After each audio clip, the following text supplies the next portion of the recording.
हिमालय की गोद में बर्फीले पहाड़ों से घिरी एक शांत घाटी में बसा था नववृंदा, एक छोटा सा गांव जहां प्रकृति और मानव का मेल ऐसा था मानो सृष्टि ने इसे अपनी सबसे सुंदर रचना बनाया हो। गांव की गलियां पत्थरों से बनी थीं और हर घर के सामने तुलसी का पौधा लहलहाता था। सुबह की पहली किरण जैसे ही बर्फीली चोटियों को छूती, मंदिर की घंटियों की मधुर ध्वनि पूरे गांव को आलोकित कर देती।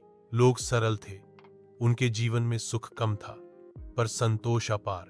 उनकी सबसे बड़ी पूंजी थी उनकी श्रद्धा ईश्वर में, प्रकृति में और एक दूसरे में। नववृंदा के लोग खेती और पशुपालन से जीविका चलाते थे। सर्दियों में जब बर्फ की चादर गांव को ढक लेती, वे अपने घरों में इकट्ठा होकर रामायण और गीता के श्लोक पढ़ते। गांव का मंदिर, जो एक प्राचीन शिवलिंग को समर्पित था, उनके जीवन का केंद्र था। मंदिर के पुजारी पंडित विश्वनाथ एक वृद्ध और ज्ञानी व्यक्ति थे, जिनकी बातें गांव वालों के लिए किसी शास्त्र से कम न थीं।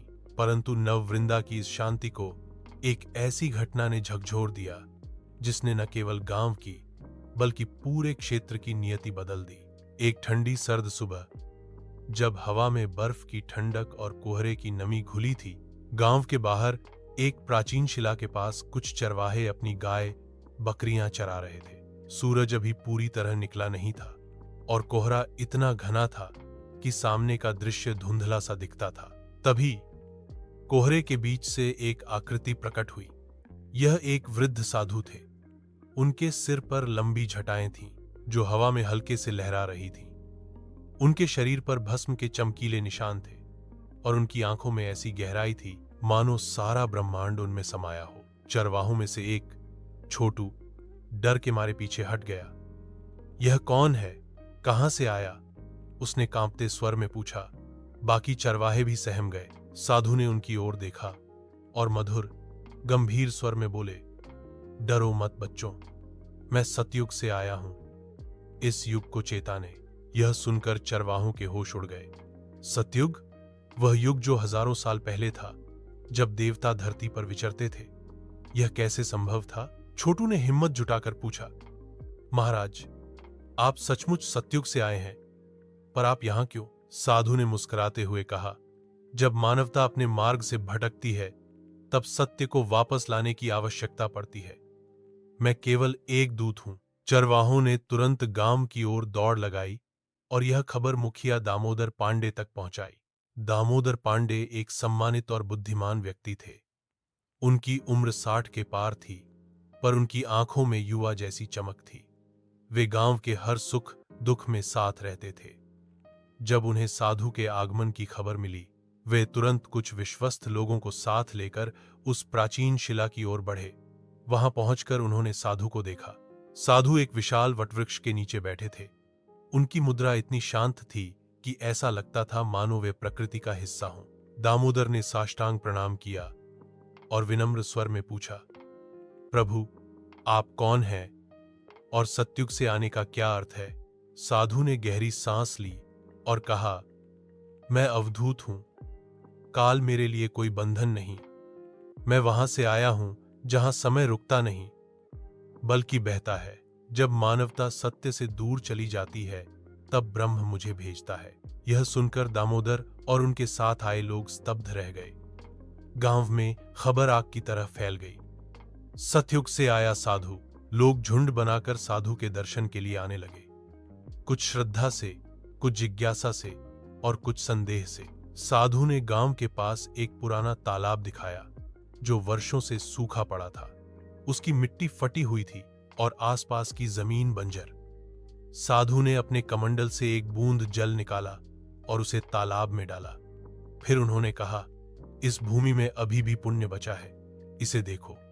लोगों ने उनकी बात को गंभीरता से नहीं लिया। तालाब तो, पर अगली सुबह जब लोग तालाब के पास पहुंचे, वे हतप्रभ रह गए। तालाब लबालब पानी से भरा था और उसका पानी इतना स्वच्छ था कि उसमें आकाश का प्रतिबिंब साफ दिखता था। आसपास की बंजर जमीन पर हरी भरी घास उग आई थी। यह पहला चमत्कार था। इसके बाद साधु के चमत्कारों का सिलसिला शुरू हुआ। एक बूढ़ी मां, जो वर्षों से लकवाग्रस्त थी, साधु के स्पर्श से चलने लगी। एक अंधे बच्चे को दृष्टि मिली।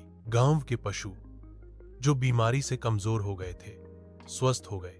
हर चमत्कार के साथ साधु की ख्याति बढ़ती गई। लोग उन्हें सत्यगामी कहने लगे।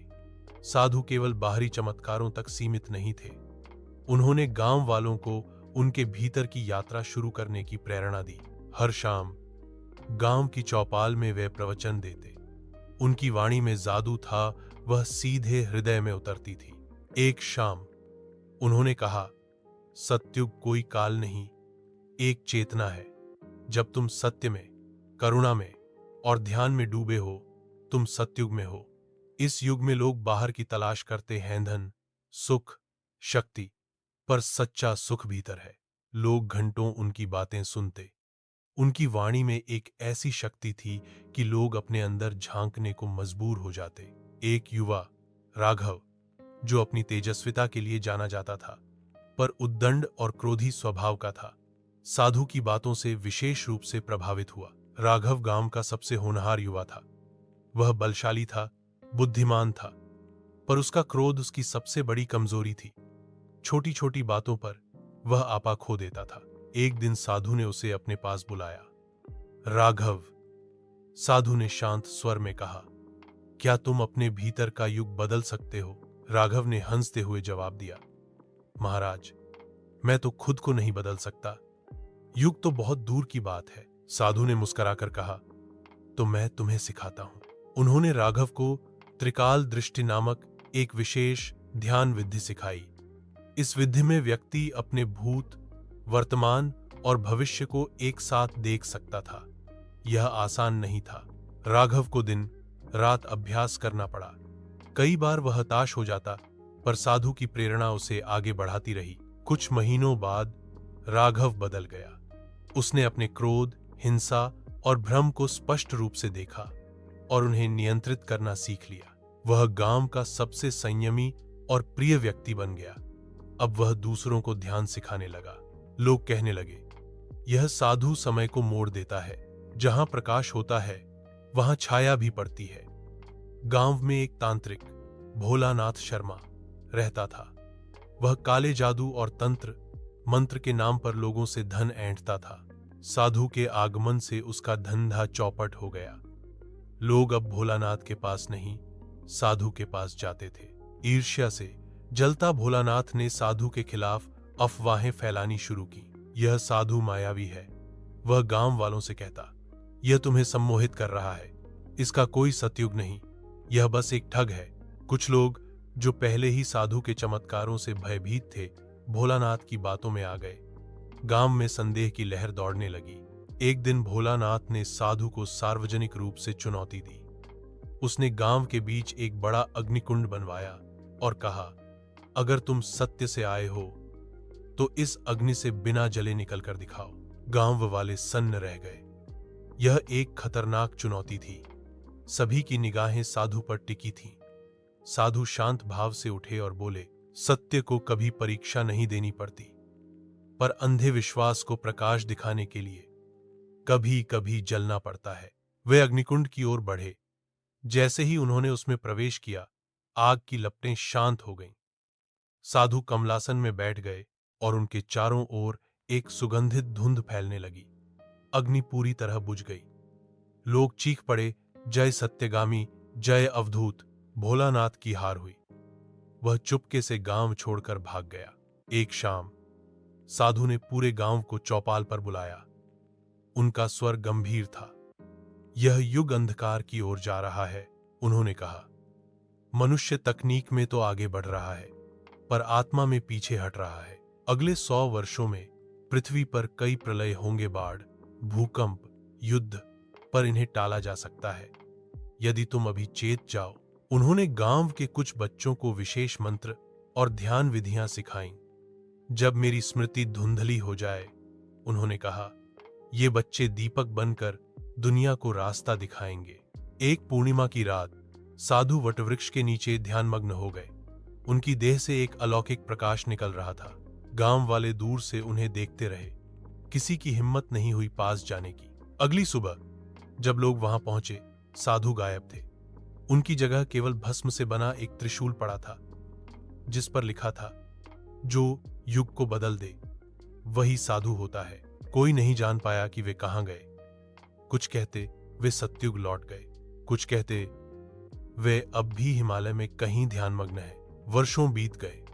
नववृंदा अब एक साधारण गांव नहीं रहा, वह एक आध्यात्मिक केंद्र बन चुका था। दूर दूर से लोग वहां ध्यान और योग सीखने आते। राघव, जो अब गुरु राघव कहलाता था, साधु की शिक्षाओं को आगे बढ़ा रहा था।